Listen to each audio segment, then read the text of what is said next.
Germanton Hospital pioneers in world-class orthopedic, cardiology and multi-specialty care. Top 3 in Hyderabad, top 10 in South India. Attapur, Hyderabad. ఈ సంవత్సరం అంటే 2026లో వస్తున్నటువంటి మొట్టమొదటి గ్రహణం చంద్రగ్రహణం. అది ఈ సంవత్సరం మార్చి 3వ తారీఖున మనకు రాబోతోంది. జనరల్గా ఏంటంటే ఈ గ్రహణాలు చంద్రగ్రహణం కావచ్చు, సూర్యగ్రహణం కావచ్చు, ఇవి వచ్చినప్పుడు కొన్ని రాసుల మీద ప్రభావం చూపిస్తాయి.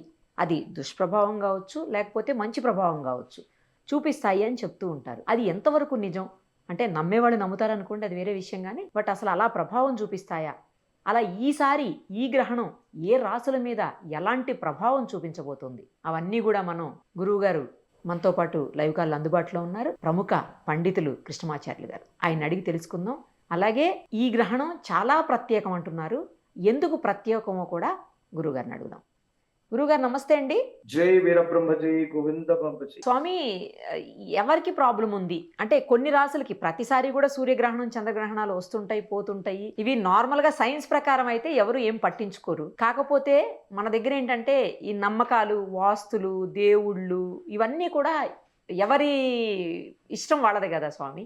నమ్మేవాళ్ళు నమ్ముతారు, నమ్మని వాళ్ళు నమ్మరు. ఆస్తికులు నాస్తికులు ఇద్దరు ఉంటారు కదా. సో అలా ఎవరికి ఏ రాశి వారికి ఇబ్బందులు ఉన్నాయి, ఎలాంటి ఇబ్బందులు ఉన్నాయి, వాటిని తొలగించుకోవడానికి ఏం చెయ్యాలి చెప్పండి. ముందుగా గ్రహణానికి సంబంధించినటువంటి ప్రభావం ఏ రాశి మీద ఉంది అనేటువంటి విషయం కంటే కూడా ఒక ముఖ్యమైనటువంటి అంశాన్ని ఇక్కడ మనం పరిశీలించాల్సినటువంటి అంశం ఏమిటి. గ్రహణం అంటే విశ్వంలో ఉన్నటువంటి విశ్వ చైతన్య శక్తి 100% ఉంటే ఈ గ్రహణ సమయంలో కేవలం 20% నుంచి 30% వరకు కూడా ఈ విశ్వ చైతన్య శక్తి తగ్గిపోవటం, దీంట్లో వాతావరణంలో జరిగేటువంటి రకరకాలైనటువంటి మార్పులు, దీని యొక్క ప్రభావం 84 లక్షల చరాచర జీవకోటిలో ప్రత్యేకించి మానవుల మీద, గర్భస్థ శిశువును మోస్తున్నటువంటి స్త్రీల మీద ఉంటుంది అన్నటువంటిది శాస్త్రం.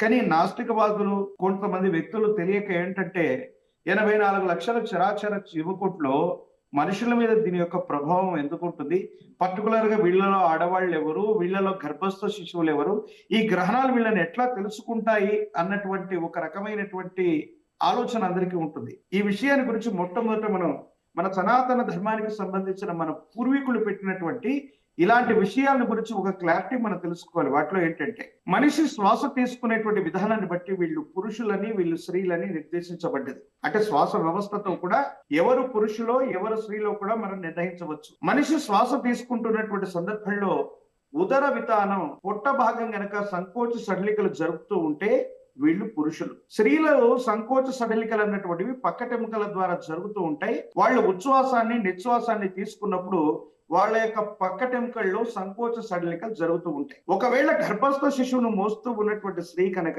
గ్రహణ సమయంలో ఆక్సిజన్ లెవెల్స్ అవ్వచ్చు, ఇంకా విశేషవంతమైనటువంటి పరిస్థితుల్లో విశ్వ చైతన్య శక్తి తక్కువగా ఉంటుంది కాబట్టి వాళ్ళ పక్కటెముకల మీద ఒత్తిడి ఉంటుంది.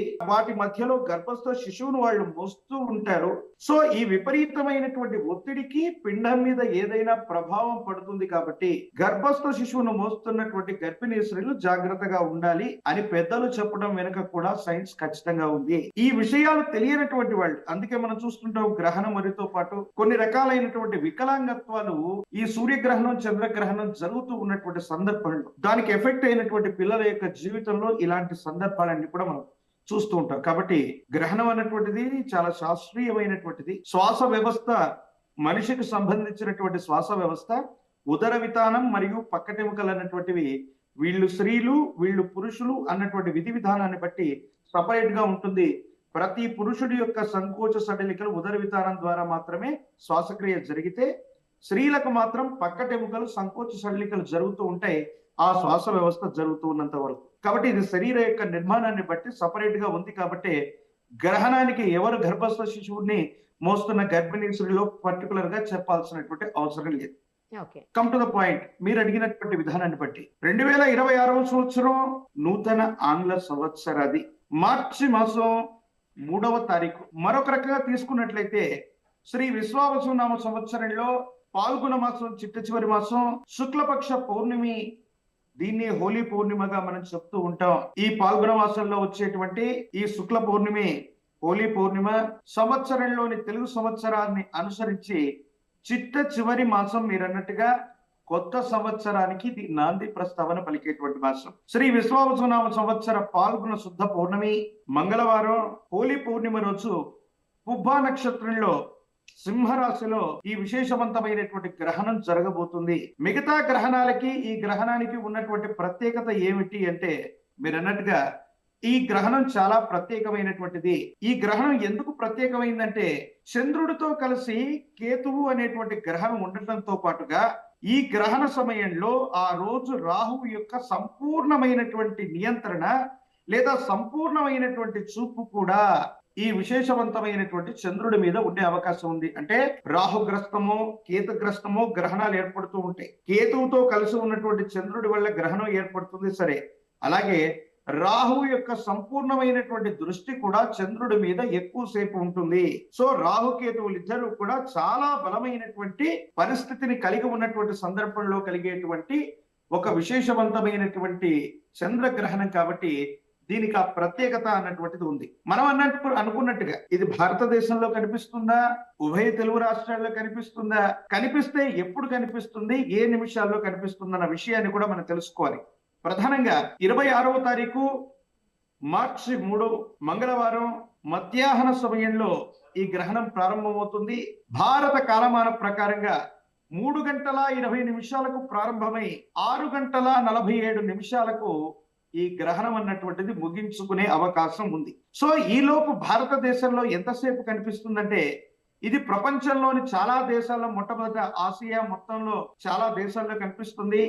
ఆస్ట్రేలియా, ఉత్తర అమెరికా, దక్షిణ అమెరికా, ఇరాన్, ఇరాక్ లాంటి దేశాల్లో కనిపించడంతో పాటుగా భారతదేశంలో 6:26 సాయంకాలం నుండి 6:46 పాటు, అంటే సుమారు 20 నిమిషాల పాటు మాత్రమే ఈ గ్రహణం సుస్పష్టంగా కనిపించేటువంటి అవకాశం ఉంది భారతదేశంలో. అది కూడా భారతదేశానికి సంబంధించినటువంటి పశ్చిమ బెంగాల్, నాగాలాండ్, మిజోరం, అస్సాం, మణిపూర్, అరుణాచల్ ప్రదేశ్ వంటి ఈ ప్రత్యేకమైనటువంటి రాష్ట్రాలు లేక ప్రాంతాల్లో ఈ గ్రహణం అన్నటువంటిది సుస్పష్టంగా మనం వీక్షించేటువంటి అవకాశం ఉంటుంది. మిగతా ప్రాంతంలో దీని యొక్క స్పష్టత అన్నటువంటిది కాస్త తగ్గవచ్చు, సరిగ్గా చూడలేము. భారతదేశంలో కేవలం 20 నిమిషాల పాటు మాత్రమే ఈ గ్రహణం అన్నటువంటిది మనం చూసేటువంటి అవకాశం ఉంది ఈ ప్రాంతాల్లో. ప్రత్యేకించి మనం అనుకున్నాం దీని యొక్క ప్రభావం ఏ రాశుల మీద ఉంది, ఎవరికి మంచి జరగబోతుంది, ఎవరికి చెడు జరుగుతుంది అన్నటువంటి విషయాన్ని. శ్రీ విశ్వావసునామ సంవత్సర పాల్గొన శుద్ధ పౌర్ణమి మంగళవారం పుబ్బా నక్షత్రం సింహరాశిలో ఈ గ్రహణం అన్నటువంటిది ఏర్పడుతుంది. మళ్ళీ చెప్పాం, చంద్రుడితో కలిసినటువంటి కేతువుతో సహా రాహువు సంపూర్ణమైనటువంటి దృష్టి చంద్రుడి మీద ఉన్నటువంటి ఒక ప్రత్యేకమైనటువంటి గ్రహణం. అంటే ఈ రాహుకేతువులు ఇద్దరు ఈ గ్రహణ సమయంలో అత్యంత బలంగా ఉన్నారు. సామాన్యమైనటువంటి గ్రహణంతో పోలిస్తే ఇది 4 రెట్లుగా మనం అర్థం చేసుకోవాలి. ఒకేసారి 2-3 గ్రహణాలు వస్తే ఎంత శక్తివంతంగా ఉంటాయో, అది మంచి అయినా చెడైనా అంత వీక్షణమైనటువంటి శక్తిగా ఉన్నట్టుగా దీన్ని మనం అర్థం చేసుకోవాలి. కాబట్టి పుబ్బా నక్షత్రం సింహరాశి జాతకులు ఈ గ్రహణాన్ని చూడకూడదు. సింహరాశి మీద ఈ గ్రహణం యొక్క ప్రభావం చాలా ఎక్కువగా ఉండేటువంటి అవకాశం ఉంది. రాహుకేతువుల యొక్క ప్రభావం కూడా అత్యంత ఎక్కువగా ఉండేటువంటి అవకాశం ఉంది. ప్రత్యేకించి కుంభరాశి మీద, మీనరాశి మీద, మిథున రాశి మీద, సింహరాశుల మీద దీని యొక్క ప్రత్యేకమైనటువంటి ప్రభావాలు కలుగుతూ ఉన్నాయి. కాబట్టి 12 రాశుల్లో ఉన్నటువంటి ఈ 4-5 రాశుల వాళ్ళు చాలా జాగ్రత్తలు తీసుకోవాలి. ఈ గ్రహణం వల్ల కేవలం 2 రాశులకి అత్యంత మంచి ఫలితాలు వస్తాయి. వాటిలో మొట్టమొదటిది తులారాశి, రెండవది కుంభరాశి. తులారాశికి కుంభరాశికి అత్యంత అనుకూలవంతమైనటువంటి ఫలితాలు వచ్చేటువంటి అవకాశం ఉంది. సింహరాశి మీద ప్రభావం ఎక్కువగా ఉండేటువంటి పరిస్థితి గోచరిస్తుంది. మీనరాశి, మిథున రాశి జాతకులు కూడా ఈ గ్రహణం పట్ల జాగ్రత్తగా ఉండాలి. తక్కినటువంటి రాశులన్నిటికీ కూడా మధ్యస్థమైనటువంటి ఫలితం ఉంది. కాబట్టి ఈ రాశి జాతకులకి అదృష్టం. ఇలాంటి రాశి జాతకులు కొన్ని జాగ్రత్తలు తీసుకోవటం వల్ల సానుకూలవంతమైనటువంటి ఫలితం వచ్చేటువంటి అవకాశం ఉంది. గ్రహణం పట్టు విడిచినటువంటి తర్వాత, గ్రహణ సమయం తర్వాత మనం ఏదైనా అనుకూలవంతమైనటువంటి పరిస్థితుల్లో పరిహారం చేసుకోవాలనుకున్నట్టయితే, విశేషవంతమైనటువంటి పరిస్థితుల్లో మీ సమీపమైనటువంటి ప్రాంగణాల్లో ఎక్కడైనా సరే గోశాలలు గనక ఉన్నట్టయితే గోవులకు ఏదైనా ఆహారాన్ని అందించేటువంటి ప్రయత్నం చేయండి.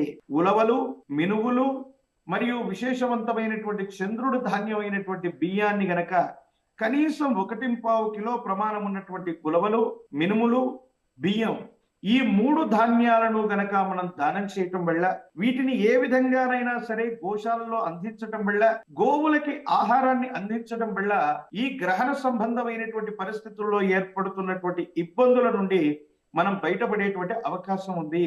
ఓకే. పుబ్బా నక్షత్రం పర్టికులర్ గా సింహరాశిలో జన్మించినటువంటి జాతకులు కానీ, పుబ్బా నక్షత్రం సింహరాశి జాతకులు కానీ ఈ సంవత్సరం తప్పనిసరిగా వీలైనంత త్వరగా విశేషవంతమైనటువంటి పరిస్థితుల్లో జ్ఞాన ప్రసూనాంబ సమేత శ్రీకాళహస్తీశ్వర స్వాముల వారి యొక్క దర్శనం అనివార్యం. ఈ దర్శనాన్ని చేసుకోవటం వల్ల చాలా అనుకూలవంతమైనటువంటి ఫలితాన్ని మనం పొందుతాం.